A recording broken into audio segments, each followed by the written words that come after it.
Hey guys, how's it going? Onage here, and welcome to a new Euro Truck Simulator 2 video. We are again going to do some trucking today. Most people will be happy with that, I think. Yes, the series is indeed back, and most people seem to be relatively happy with that. Let's get the engine all fired up. I'm back in Rotterdam, by the way. I remember we were somewhere in Germany. However, that party is no longer there. Because there has been a new game update. I think it's 1.22. Can I see it over here? Oh, whatever. I think it was update 1.22, which had something to do with some kind of yeah, how do I explain it? I think there was a completely new system introduced where you can pick deliveries or jobs or something like that, and it all goes online or whatever. I'm not entirely sure. Maybe I should look into it. However, let's pick a delivery first. Oh, here it is. External contract. See, I knew that it was something with that. The profile is not connected, so let's do that first. How do we do that? Okay, it's over here. I'm going to fill this one in, and then I'll be back and see whether we can get a delivery. This is the new update, so let's see, you know, whether it's anything good. So there we are, back again. I filled in my profile and whatnot, and I was again being spawned in another place, back in Rotterdam, of course. That's where our only garage is located. So let's see how this thing will go, you know, with the external contracts is the way they said it or put it down. External contracts, synchronizing. Currently you don't have any delivery contracts taken, that is correct. So let's find a new one. Okay, yes. Okay, so it opens up the Steam window right now. I'm pretty sure that you guys cannot see this. However, let's try to find something. I think we were in Rotterdam. It's a bit... I hope you guys... Maybe you guys can actually see this. I hope you can. If you cannot, I'll, you know, try to explain it as best as possible. Basically, I'm right now seeing a few quick contracts. Well, there's a whole list of it actually. I'm going to rate it by... let me see. Distance, destination, origin, cargo name. There's not really a price yet at the moment. Let's have a look actually.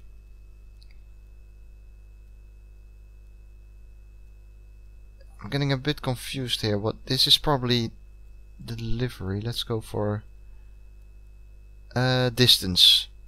There. Okay. Let's sort it by distance. If that does anything. Yes, it does. So peanut butter from Rotterdam to Wien. It's a pretty long delivery. Let's go a little bit over here. This is a nice one. Rotterdam to Hamburg. So when we click on it, we get some more information over here. I really hope you guys can see this, by the way. I'm gonna check whether you can actually see this, so that makes it a bit more clear for me. Be right back. Okay, so that's perfect. Turns out that you can see it. That is really nice. There was one over here, Rotterdam, Hamburg. When we click on it, time left, that's, you know, the time left. Roof lights, cargo, from Rotterdam to Hamburg, distance, sender, recipient, mass, estimate delivery time, 40 minutes. So when we sign this contract, we don't get any kind of price yet, so we don't know how much it is. I think, yeah, this is your current job. Okay, so let's quit this. Go into Truck Simulator, refresh it, and then we've got it over here. 12,000 euros is the income. 23 per kilometer. What have we got on the freight market? We have got 33 per kilometer, 31 per kilometer, and 28. So I kind of liked it that they did it that way, but it, you know, it depends on the cargo as well you're delivering. But since you don't see a price anyway before you actually, you know, sign the contract, you don't know how much you're going to get paid for. Now, I think the difference between, you know, correct me if I am wrong. But I think that the only difference there is in now getting that online contract or an in-game one would be, oh, need to go to the left here, that your statistics are being registered online. That's the only thing I can think of. Maybe something else, but that's the only thing I can personally think of at the moment in each case. So we're going to England again, to London. Still need to get used to the controls a little bit.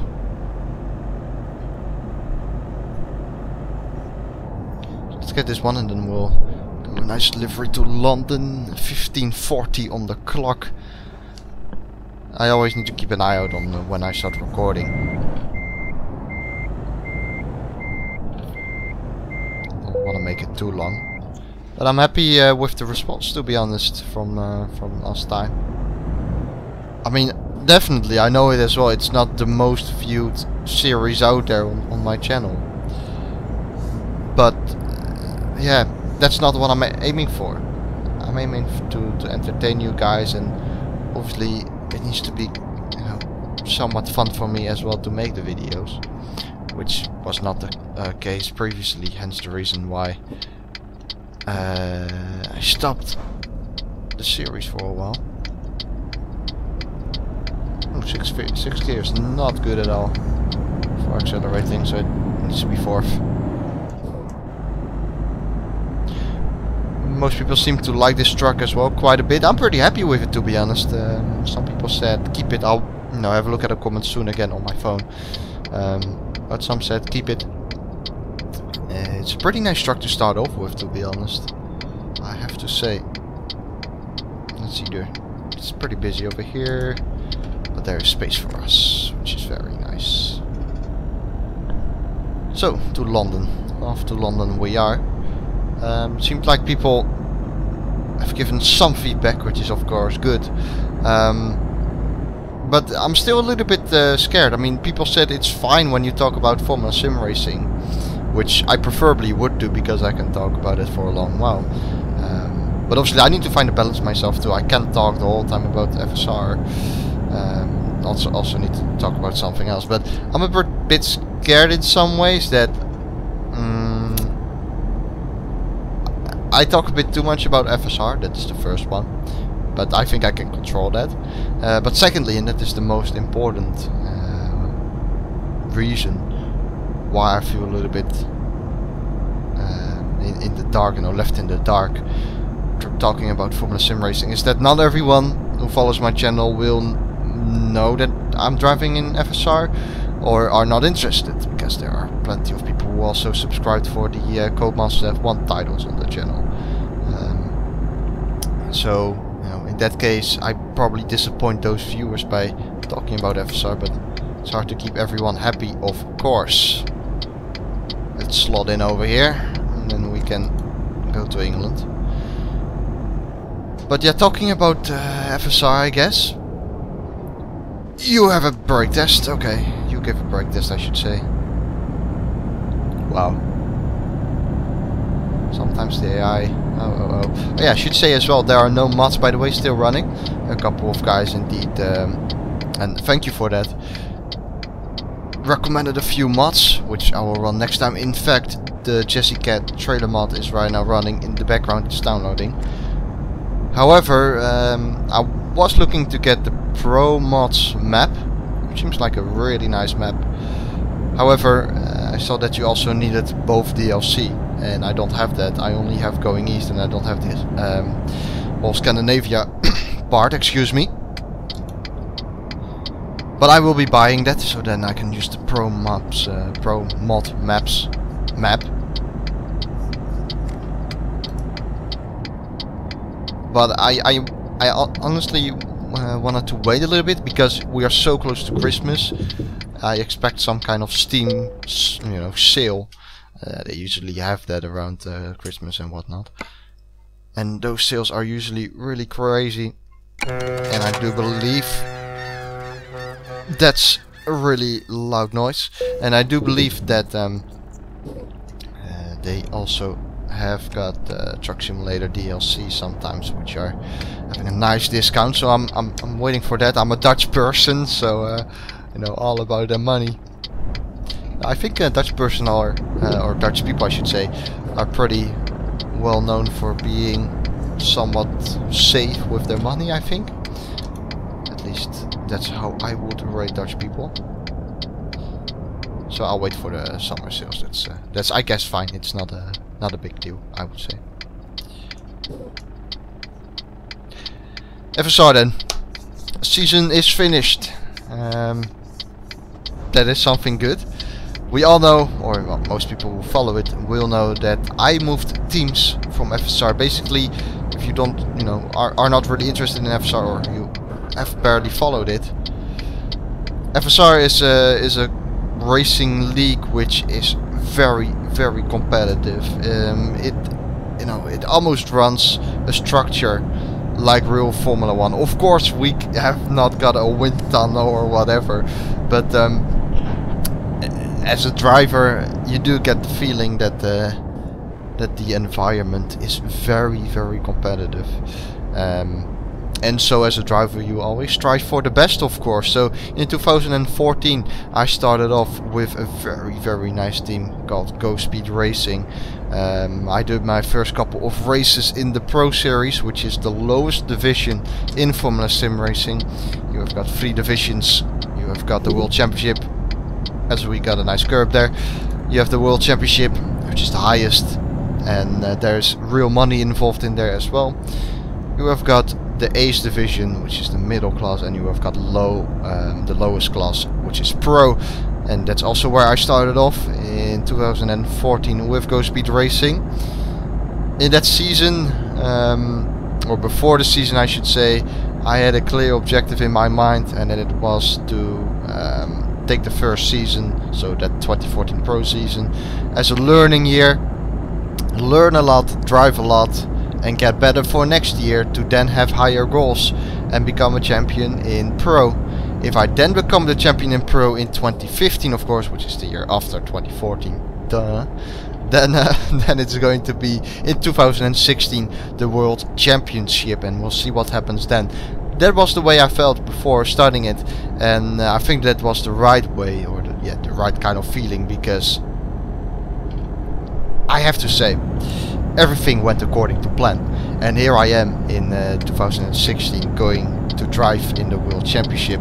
But before I got there, of course, I took 2014, as I said, the Pro year, my first year in FSR, as a learning year. I learned so much, and I think experience is a very important aspect of Formula Sim racing, especially when you start out, which was, you know, what I was doing at the time. I started out as a rookie. Looking back at that, I personally, I would say that, oh, you can drive pretty quick in England. Holy shit, 97. I have to say that I was quite pleased with the way it went, quite pleased with my achievements as well. Achievements, quite happy with my results, I should say, as well. Because I didn't take it all that strict, you know. I was a little bit, you know, take it as a learning year, and then next year then is the way, or the time I have to shine. So 2014 was not something, I didn't necessarily go for it 100%. However, I definitely you know, tried for it about, you know, 98% or something. But, you know, I did not give it my all, because I was already with my mind in 2015, which was the season where I had to perform, so to say. So in 2014, as I said before, I drove with Go Speed. We finished, I think, 4th or 5th, with plenty of ups and downs in 2014. I remember, I think my first pole was in Australia, Albert Park, which was like this. Oh no! It was in Imola, I should say. In Imola, which was like the 4th round, something like that. The first round was in Bahrain, and I started 2nd there, I think, or 3rd. I think 3rd. Yeah, 3rd. But yeah, plenty of ups and downs. I made a lot of mistakes, but as I said, or I haven't said it yet, but from mistakes you learn, and as I said, that was, you know, the thing I was looking forward to most, was to learn from that year and then improve for the next year. However, yeah, one of the most thrilling races definitely took place in that pro year for me in 2014, and that was at Australia.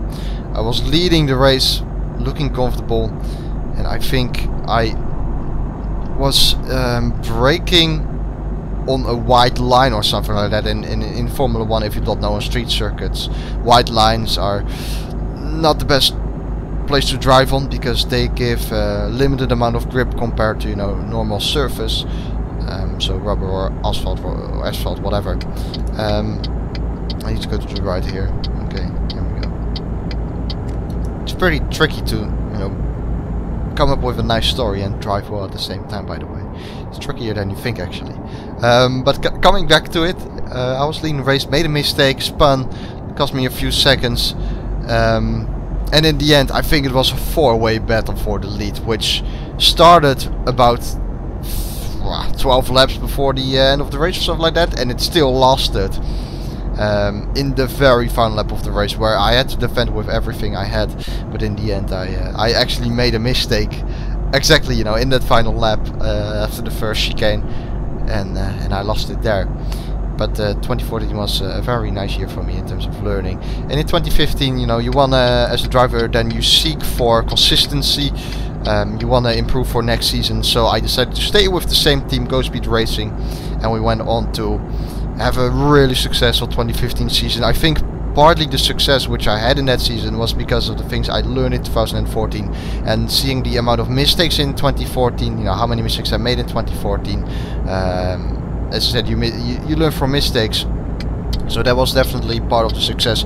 But over the winter, you know, so in between the seasons 2014 and 2015, I did a lot of practice. I really did, and that extra practice was down to, I said it before, taking the season a bit more serious. You know, going to give it 100% instead of 98, which I did before. Ooh, brake. Oh, we are already in. Well, we are already in London. That is amazing. That goes really quick. That was a quick delivery. Not a lot at all. 12 minutes, in fact, something like that. Coming back to it though, I think we won the first 5 rounds, 4, 6. I have no idea actually. I have no idea. So that season was a big success, and that is also the part, or the time I should say, where people started to link me with the World Championship in 2016.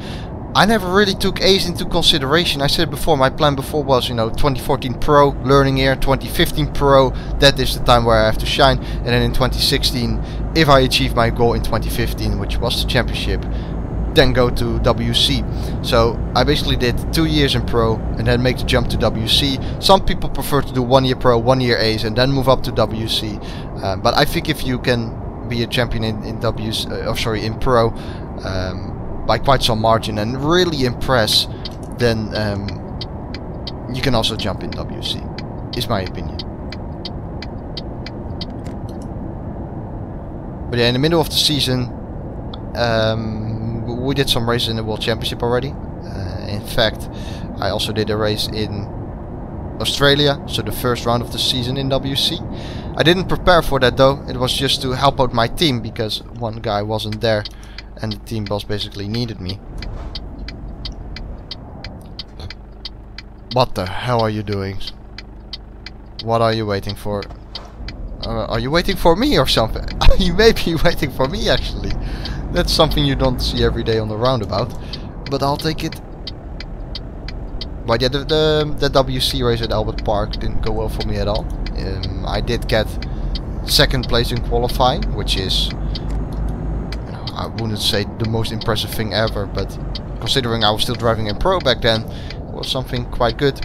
I was quite happy with that. In fact, I got the pole time as well, so to say, because I was second, but the guy who started from pole position had the identical time to me. But after 5 laps or so, I crashed. because of the lack of training with the high fuel load. That was in WC, and then I raced in Silverstone WC. We were 4th back then.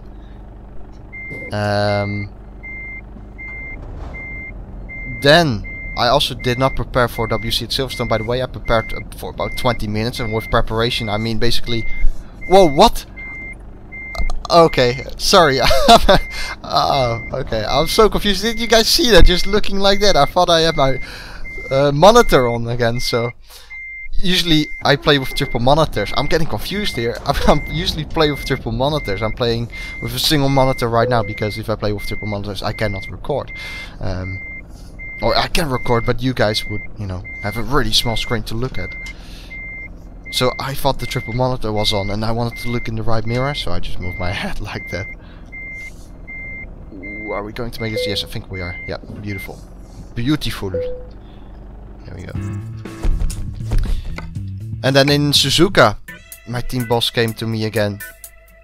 And he said, do you want to drive in WC for Suzuka? Suzuka is obviously a very nice year, or a nice track. So I said yes.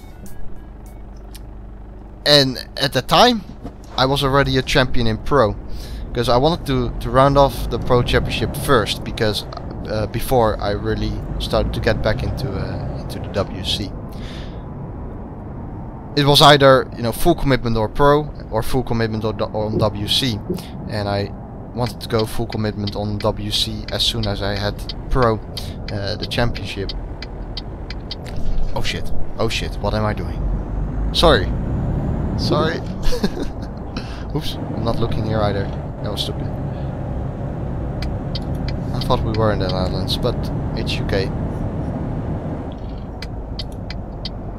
And in Suzuka I had plenty of time to prepare then for the WC race, and we won. And that was very surreal. Very nice experience, of course. And a good day. After that we raced in Brazil once more for WC.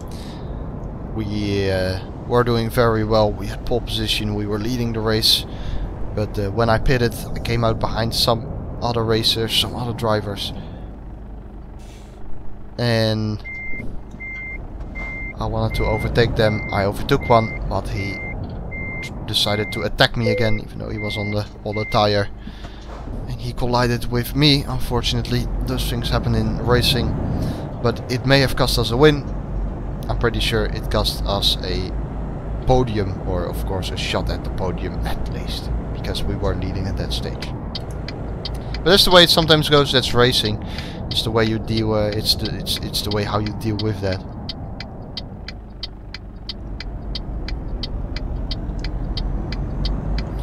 And we'll see how we deal with it next year when the new season starts. FSR seasons usually start in March, I think. End of March, beginning of April, if I am correct.